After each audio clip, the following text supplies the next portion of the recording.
నిన్న జగన్మోహన్ రెడ్డి మాట్లాడుతూ మా నాన్నగారిలాగే నా ఫోటో కూడా ప్రతి ఇంట్లో ఉండాలని కోరికతోటే అందరి అకౌంట్లోకి డబ్బులు వేసాను అంటూ ఆయన చేసిన వ్యాఖ్యలను అసలు ఎలా చూడాలంటారు? వాళ్ళ నాన్నంటే ఆరోగ్యశ్రీ ఇచ్చి ప్రజలను ఆదుకున్నాడు, ఫీజు రియంబర్స్మెంట్ ఇచ్చి విద్యార్థిని ఆదుకున్నాడు. అట్లాగే ముస్లిం మైనార్టీకి ఈ అని ఒక ఇది ఇచ్చేసి కేటగిరీ ఇచ్చి వాళ్ళని ఆదుకున్నాడు. కాబట్టి ప్రజలు వాళ్ళ నాన్నని ఓ దేవుడిలాగా భావించి ఆరోగ్యశ్రీ ఏర్పాటు చేశాడు. కాబట్టి కొన్ని వేల మందికి వైద్యం ఇస్తున్నారు. కాబట్టి ఆయన ఒక ఆరోగ్యశ్రీ పెట్టుకున్నారు. నువ్వేం చేసావు? నువ్వేం చేయలే. నువ్వు రాష్ట్ర ప్రజల్ని నాకి పీల్చి ఊసి వదిలిపెట్టావు. బటన్ నొక్కడానికి ఖర్చు పెట్టాడు. బటన్లో వేసి డబ్బులు వేయడం కాదు, బటన్ నొక్కడానికే ఖర్చు పెట్టాడు. బటన్ వేసి జనాలు డబ్బులు వేయడం కాదు, బటన్ నొక్కడానికి ఎంత ఖర్చు అయ్యేదో అంత ఖర్చు పెట్టాడు. ప్రజలకు ఉపయోగం లేదు. ప్రజలకు ఏమి ఇచ్చాడు? 5 ఏళ్ళు నేను తల్లి వందన ఇస్తా అన్నాడు. ఫస్ట్ సంవత్సరం 14, రెండో సంవత్సరం 12, మూడో సంవత్సరం 9,000, లాస్ట్లో 5-6 వేలు అట్లా ఇచ్చాడు.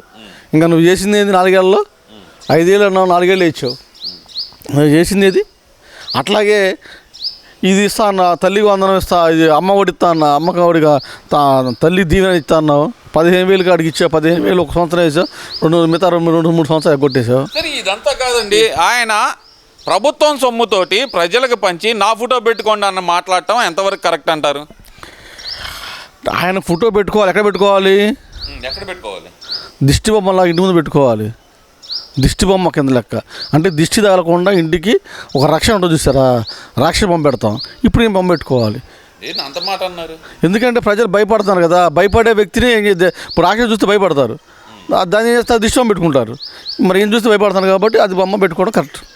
మరి ఆయన ఎక్కడ ఆయన ఫోటోలు వేసుకోలేదంటారా? ఎందుకంటే ప్రతి ఇంట్లో ఫోటో ఉండాలని కోరుకునే జగన్మోహన్ రెడ్డి ఎక్కడ ఫోటోలు వేసుకోలేదంటారా? అసలు ప్రతి వస్తువుమే ఫోటో వేసుకున్నాడు. విద్యార్థులు ఇచ్చిన బ్యాగుల మీద వేసుకున్నావు, బెల్టుల మీద వేసుకున్నావు, పెన్సిల్ మీద వేసుకున్నావు. ఎక్కడ వేసుకోలేదు నీ ఫోటో? ఆఖరికి శిలాపలకాలు ఉంటుంది సరే, శిలాపలకాల మీద నీ ఫోటోలు వేసుకున్నావు. భూమి రీసర్వే పెట్టావు, రాళ్ళ మీద కూడా ఇప్పుడు వేసుకున్నావు. రాళ్ళ మీద వేసుకునే ఎవరికి? చచ్చిపోయినానికి వేస్తారు. రాళ్ళ మీద శిలాపలకాల మీద బొమ్మలు వేస్తారు. నీ బొమ్మ ఎంచుకున్నావు అంటే నువ్వు కూడా అంటే అంతర్గతలు కలిసిపోయేది లెక్కే. అంటే ఆ ఫోటో వేయించుకోవటమే జగన్మోహన్ రెడ్డికి సమాధి రాయి అంటారా? అంతే. అది ఒక రాయి, నా రాయి అని గుర్తు కోసం వేసుకున్నాడు. అది కూడా అంతే. మరి ఇప్పుడు అట్లా వేసేవరికి రాళ్ళు వేసేది ఇప్పటికి చచ్చిపోయిన తర్వాత 15 రోజు దినం చేస్తే పెద్దకరం రోజు రాయేసి ఆయన బొమ్మ వేసుకుంటారు, ఏదో గుర్తుగా వాళ్ళు ఉంచుకోవాలని. ఈయన రీసర్వే పెట్టి రాళ్ళు వేసి దాని ఖర్చు, ప్రజల ఖర్చుని కూడా నా ఖర్చులో భావించి నేను ఆయన ఫుడ్ వేసుకున్నానంటే ఆయన కూడా అంతర్గతం అయిపోయినట్లు లెక్కే. ఇంతటితో నాకు రాజకీయ సన్యాసం వచ్చింది, నేను రాజకీయంలో రాలేను, నేను లేను కాబట్టి నా రాళ్ళు ఇప్పుడు వేసుకున్నాను అని వేసుకున్నాడు. సరే, ఇదంతా ఒక ఎత్తు అనుకున్నామండి. మరి జగన్మోహన్ రెడ్డి పదే ఇప్పటికీ చెప్తుంది ఏంటంటే కనుక కూటమి ప్రభుత్వం గాడి తప్పింది, సంవత్సరం అయిపోయింది, ఇప్పటికిప్పుడు ఎలక్షన్లు జరిగితే కనుక చంద్రబాబు నాయుడికి కూటమి ప్రభుత్వానికి డిపాజిట్లు రాకుండా ప్రజలందరూ ఎడంకాలితో తంతారు అనే మాట అయితే వాడుతున్నాడు కదా. అది ఎంతవరకు కరెక్ట్ అంటారు? ఆయన తన్నారు కాబట్టి పక్కన తంతారు అనుకుంటాడు. మనం ఆల్రెడీ తన్ని పంపించారు కదా 11 సీట్లు ఇచ్చి.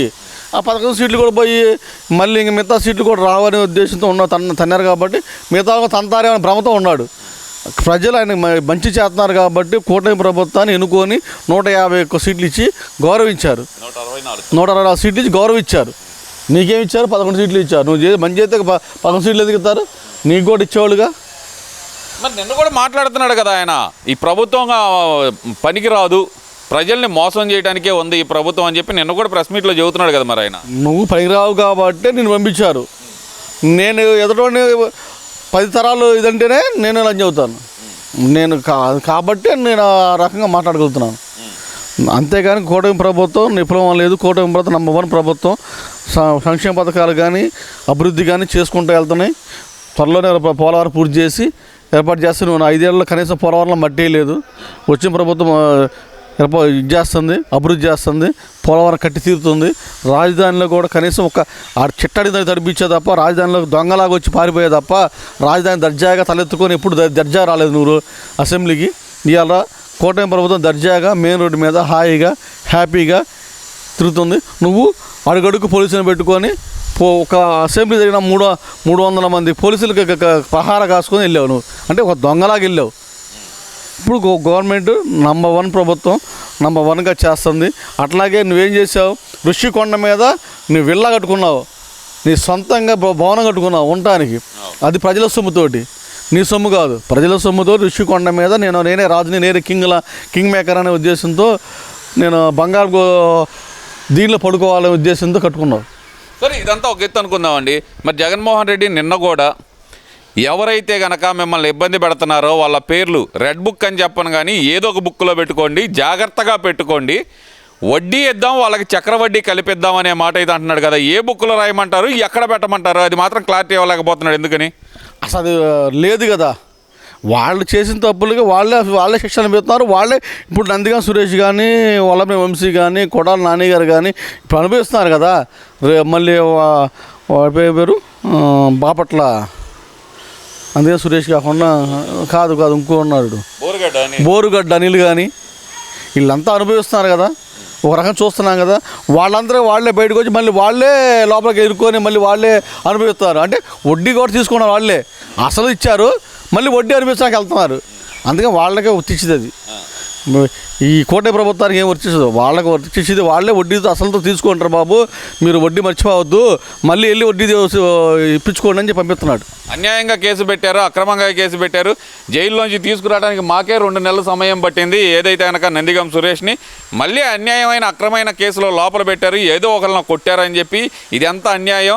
అసలు ముఖ్యంగా చూస్తే కనుక ఎవరైతే అధికారులు తప్పుడు కేసులు పెడుతున్నారో వాళ్ళు రిటైర్డ్ అయ్యి పక్కనున్నా సరే, సప్త సముద్రాల అవతల ఉన్నా సరే, లాక్కొచ్చి నడి రోడ్ల మీద బట్టలు ఇప్పుతాను, వాళ్ళకి న్యాయం చేస్తానంటున్నాడు కదా. మరి దాన్ని ఎలా చూడతాను? ఈ సినిమాలు కూడా చూపిస్తానంటున్నాడు ఈ మధ్యకాలంలో. మరి ఆయన చూపిస్తా ఆయన సినిమా చూస్తాడు, వాళ్ళకు చూపిస్తాడు. అంతేగాని నా అధికారులు ఇప్పుడు దాకా వాడుకొని వాళ్ళ సినిమా చూపించాడు కదా. ఇప్పుడు ఆ సినిమా వీళ్ళు చూపిస్తున్నారు అధికారులు. వీళ్ళు చేసిన తప్పులు, నిర్వాకాలు, అక్రమాలు, ఆ దౌర్జన్యాలు అన్నీ ఇప్పుడు పాపం పండిపోయి ఆ పండిన దాన్ని అనుభవిస్తున్నారు. ఇంకా అనుభవించడానికే వీళ్ళు ఇంకా తపన పడుతున్నారు. ఇంకా చాలలేదు, మేము ఇంకా అనుభవించాలి, మేము చేసిన తప్పులు ఇంకా కొద్దిగా శిక్ష వేస్తున్నారు, మీరు పూర్తి శిక్ష మేము అనుభవించట్లేదు, పూర్తి శిక్ష మాకు కావాలి అని వాళ్ళే రెచ్చగొట్టుకొని వాళ్ళే వెళ్తున్నారు.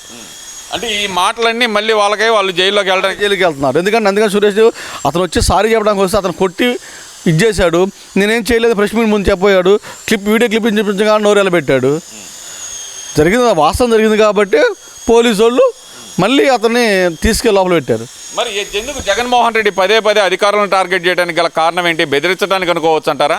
ఒక రకంగా బెదిరించి వాళ్ళని కూడా ప్రలోభ ఇంతకుముందు లొంగ తీసుకొని సిఐడిని కానీ, పోలీస్ వ్యవస్థను కానీ అన్ని వ్యవస్థలని అతను గుప్పిట్లో పెట్టుకుని పరిపాలన చేశాడు కదా, రాష్ట్ర పరిపాలన. ఇప్పుడు కూడా ఇట్లా బెదిరిస్తే రేపు ఫ్యూచర్లో ఇంతకంటే దారుణంగా ఉండిద్దేమో అని భయపడటానికి కోసం చేస్తున్న ప్రణాళిక.